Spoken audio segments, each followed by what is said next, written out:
नमस्कार, स्वागत है आपका और आप देख रहे हैं अपना यूट्यूब चैनल रीमेक इट बात। बिहार के सभी शिक्षकों के लिए पदस्थापना और स्थानांतरण की नीति निर्धारित कर दी गई है, यानी उसके लिए संकल्प जारी कर गया है। अब इस पदस्थापन और स्थानांतरण नीति को कैसे लागू किया जाएगा और अगर कोई शिक्षक अपने स्थानांतरण के लिए और पदस्थापन के लिए अप्लाई करता है, तो उसका क्या आधार है? क्या आप अप्लाई कर रहे हैं? अगर किसी विद्यालय में पहले सबसे पहले आपने अप्लाई कर दिया तो आपको वो सीट मिल जाएगा। क्या है तरीका? क्या है पदस्थापन और स्थानांतरण का आधार और कैसे ये डिसाइड किया जाएगा? क्या है order of preferences? Order of preferences means प्राथमिकता का क्रम। किस क्रम में कौन से शिक्षक को पहले उस सीट के लिए एलिजिबल माना जाएगा? योग्य तो सभी हैं, एलिजिबल माना जाएगा। किसका राइट वहां बनेगा इस नियम के अनुकूल? तो इस वीडियो के माध्यम से हम लोग यही जानेंगे और समझेंगे कि क्या है ऑर्डर ऑफ प्रेफरेंसेस। चलिए वीडियो को शुरू करते हैं और वीडियो को शुरू करने से पहले आपका आग्रह है कि जो आप प्रेम स्नेह जो बना के रखे हैं इस चैनल के साथ, चैनल पे अगर बिलीव करते हैं, विश्वास करते हैं, मैं आपको आश्वस्त करता हूं कि जो भी कंटेंट मैं लेके आ रहा हूं उसका मैं तर्क देता हूं, उसके पीछे के विश्लेषण के पीछे का प्रमाण आपके सामने रखता हूं। तो पूरा वीडियो देखें तब कमेंट करें कि क्या बिना तर्क का मैंने बात किया है। तो आइए वीडियो को शुरू करते हैं कि देखते हैं कि क्या है और कैसे ऑर्डर ऑफ प्रेफरेंसेज है। तो वीडियो को आप पहली बार देख रहे हैं तो सब्सक्राइब जरूर कीजिए और वीडियो पसंद आया तो मेरा मेहनताना जो है आप लाइक करके और लोगों के साथ शेयर करके उसे जरूर दें, ताकि मैं भी मोटिवेट हूं और आपके लिए इसी तरह की कंटेंट और अच्छी इंफॉर्मेशन आप तक लेके आता रहूं। तो आइए देखते हैं, पहले समझते हैं कि विद्यालय में ये जो ऑर्डर ऑफ प्रेफरेंसेज है उसके पहले कौन सी चीजों को देखना जरूरी है। आपके सामने वो संकल्प है जिस संकल्प के माध्यम से ये स्थानांतरण पदस्थापन की नीति जो लागू की गई है वो आपके सामने दिख रहा है। ये है आपका स्थानांतरण वाला संकल्प। आइए देखते हैं और जानते हैं कि कैसे ये काम करेगा। चलिए देखते हैं। हम आते हैं नीचे एक कंडिका दो पे और कंडिका दो के बहुत सारे आपको उप कंडिकाएं, हम सबको नहीं देखेंगे। हम ध्यान देंगे आपको कंडिका नौ, कंडिका नौ को ध्यान देंगे। कंडिका नौ में आखिर कह क्या रहा है? क्योंकि हमको इस वीडियो में केवल पदस्थापन और स्थानांतरण के आधार को समझना है तो हमें उससे ही देखना है। इसमें तो बहुत सारी बातें हैं, बहुत सारी चीजों को संक्षेप में मैंने अलग वीडियो में बनाया है, आप उसको जाके जरूर देख सकते हैं। अब देखिए, विकल्प प्राप्त होने के उपरांत यानी कोई भी टीचर उस विद्यालय में यानी उस पंचायत में उस विद्यालय के लिए अगर ऑप्शन चुनता है तो विकल्प प्राप्त होने के उपरांत सर्वप्रथम उपरोक्त कंडिका एक, यानी ऊपर एक कंडिका दी गई है एक, इसको हम जानेंगे। पहले हम कंडिका एक को नहीं देखेंगे, पहले यहाँ की चीजों को देखेंगे तब वहां जाएंगे, इसीलिए मैं सीधा नौवे पे आया। ई यानी कंडिका एक के अनुसार ऑर्डर ऑफ प्रेफरेंस यानी प्राथमिकता का जो क्रम है उसको ध्यान रखते हुए, ध्यान रखिएगा, उस क्रम को ध्यान रखेंगे और वेत रखते हुए यहाँ से पढ़ने की जरूरत है। वेतनमान युक्त नियमित शिक्षक, यह एक प्रकार का शिक्षक का कोटि हो गया, ध्यान रखिएगा। दूसरा हो गया सक्षमता उत्तीर्ण शिक्षक, ये हो गया दूसरे प्रकार का कोटि। उसके बाद आता है तीसरा टीआरई द्वारा नियुक्त शिक्षक, यानी यह आपको तीसरा प्रकार का कोटि हो गया।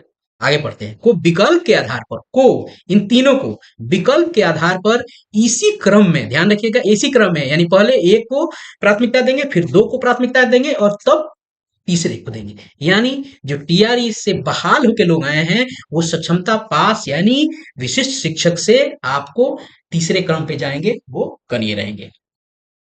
इसी क्रम में अवसर दिया जाएंगे और इसी क्रम में, ये सबसे बड़ी बात, इसी क्रम में वरीयता का भी ध्यान रखा जाएगा।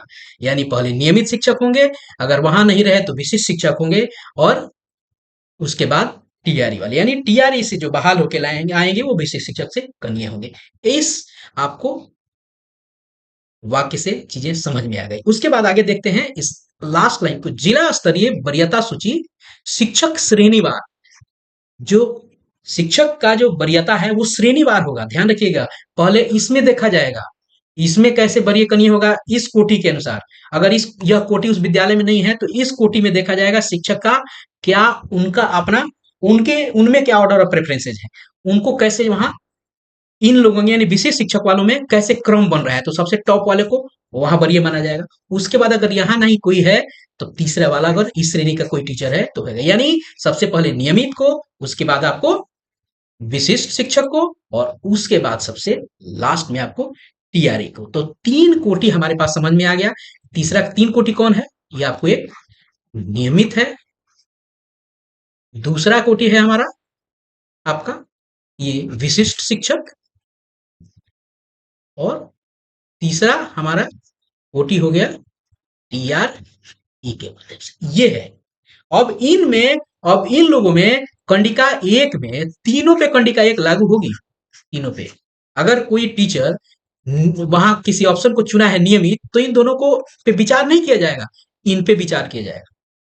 अगर कोई नियमित वहां आपको अप्लाई नहीं किया गया है, अप्लाई किया है वहां विशिष्ट और टीआरई वाले, तो क्या होगा, पहले विशिष्ट पे विचार किया जाएगा और इनमें ऑर्डर ऑफ प्रेफरेंसेस को देखेंगे। उसके बाद अगर यहाँ कोई विशिष्ट भी नहीं दिया है तो वहां टीआरई वाले पे विचार किया जाएगा। चलिए आके देखते हैं कि नियमित, विशिष्ट और टीआरई में इन लोगों को अलग अलग, तो हमने यहाँ डिसाइड तो कर लिया, और इनका ऑर्डर ऑफ प्रेफरेंसेस कैसे बनेगा।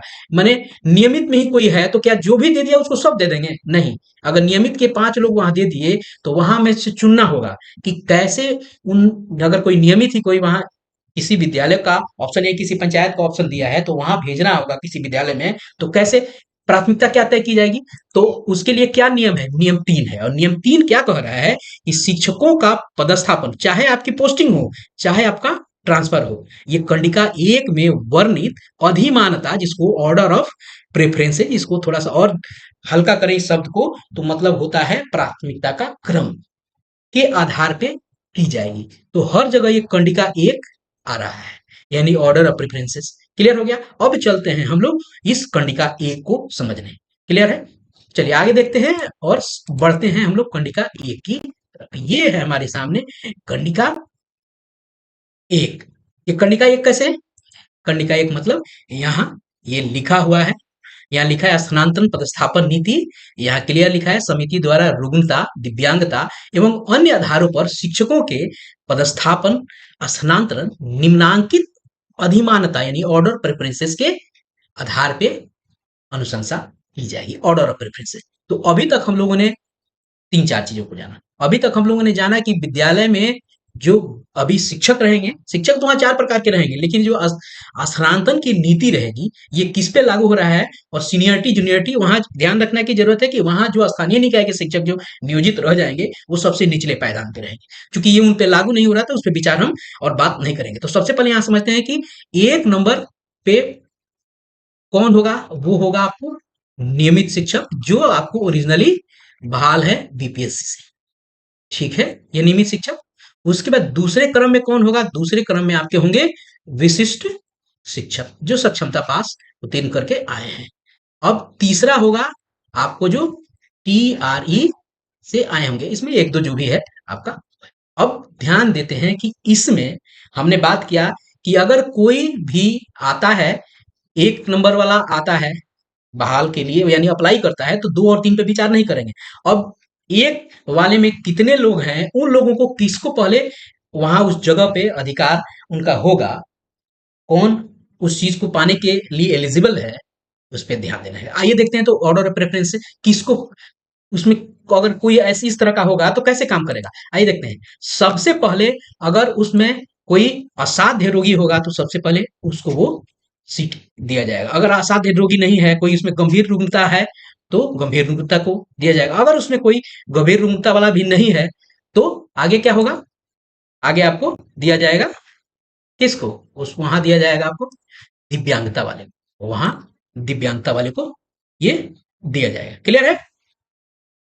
जब दिव्यांगता वालों को हम देंगे, और यदि दिव्यांगता वाला भी नहीं है तब क्या हो गया, मानसिक दिव्यांगता वाला भी को देंगे। अगर मानसिक दिव्यांगता वाला भी नहीं है उस नियमित वाले में, तो हम कहाँ आएंगे, हम अब आगे बढ़ते हैं। वहां कोई विधवा और परित्यक्त शिक्षिका अगर कोई होंगी, अगर उन्होंने अप्लाई किया होगा तो उनको वहां वाले उनको जगह देंगे। अगर ये भी नहीं है तो महिला शिक्षक शिक्षिका अगर कोई है तो महिला शिक्षिका को देंगे। अगर महिला शिक्षिका भी नहीं किया है तो क्या होगा, शिक्षिका के पति के पदस्थापन के आधार पर, अगर कोई शिक्षिका है जो जिनका जिनके पति हैं आसपास में, अगर उस वो शिक्षक पत्नी ने अप्लाई किया है तो उनको वहां आपको प्रेफरेंसेस में देंगे। यहाँ क्लियर लिखा है शिक्षिका के पति के पदस्थापन के आधार पर, यहाँ पति को नहीं है, यहाँ पत्नी को है। पति तो पुरुष है, वो सबसे अंत में आएंगे, ध्यान रखने की जरूरत है। अगर ये भी नहीं रहा तो तब विचार कहाँ जाएगा? विचार आपका किस पे किया जाएगा? अगले पुरुष शिक्षक पे, यानी पुरुष शिक्षक सबसे निचले क्रम पे है, सारा कोई नहीं मिलेगा तो पुरुष शिक्षक पे विचार किया जाएगा, ध्यान रखना है। तो ये है आपका 8 क्रम, क्या आपको ऑर्डर ऑफ प्रेफरेंसेस, ये है ऑर्डर ऑफ प्रेफरेंसेस। इस ऑर्डर ऑफ प्रेफरेंसेस के आधार पे आपको पदस्थापन और स्थानांतरण का काम होगा। तो पहले ध्यान रखिएगा, फिर से मैं बता देता हूं, ऐसा नहीं है कि ये ऑर्डर ऑफ प्रेफरेंसेस कोई अगर आ गया टीआरई वाला उसी को मिलेगा, नहीं।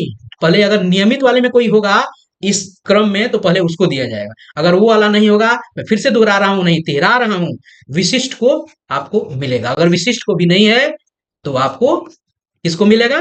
तब टीआरई वालों को मिलेगा उस जगह। तो ये है स्थिति। नियोजित वहां ऑलरेडी से रहेगा। नियोजित को आपको पता है कि हर विद्यालय में नियमित 10% देना है, 30% आपको विशिष्ट देना है, 30% आपको टीआरई देना है और 30% नियोजित रहेगा। नियोजित वहां पर पूर्व से पढ़ा होगा तो 10% सीट ही विशिष्ट नियमित के लिए ही रखा जाएगा, ध्यान रखना है। अगर 10% सीट भर गया होगा तो आगे विचार किसके लिए किया जाएगा? विशिष्ट शिक्षक के लिए 30% वाला सीट वहां देना होगा। मान लिया 10 सीट है, 10 सीट है तो एक सीट किसके लिए होगा? एक सीट आपको नियमित के लिए हो गया, 3 सीट किसके लिए होगा? विशिष्ट शिक्षक के लिए होगा, ठीक है। एक हो जाएगा आपको, फिर 3 सीट किसके लिए होगा? टीआरई 1 के लिए होगा, और 3 सीट आपको नियोजित जो ये इस तरह से ये क्रम और ब्रेकअप विद्यालय में बनता है और इस अनुसार बनेगा। क्योंकि हम लोगों को यहाँ पदस्थापन आधार जानना था तो हमने प्रयास किया कि आप तक वो सारी बातें पहुंचे कि किस तरीके से ये नियमावली इस ऑर्डर ऑफ प्रेफरेंसेस को लागू करेगा। तो इस वीडियो में मैंने प्रयास किया कि सारी बातें आप तक पहुंचे। यदि वीडियो पसंद आए तो लोगों को तक शेयर कीजिए, लाइक कीजिए। मिलते हैं जल्दी ही नए कंटेंट और नए इन्फॉर्मेशन के साथ। अपना ख्याल रखें। जय हिंद।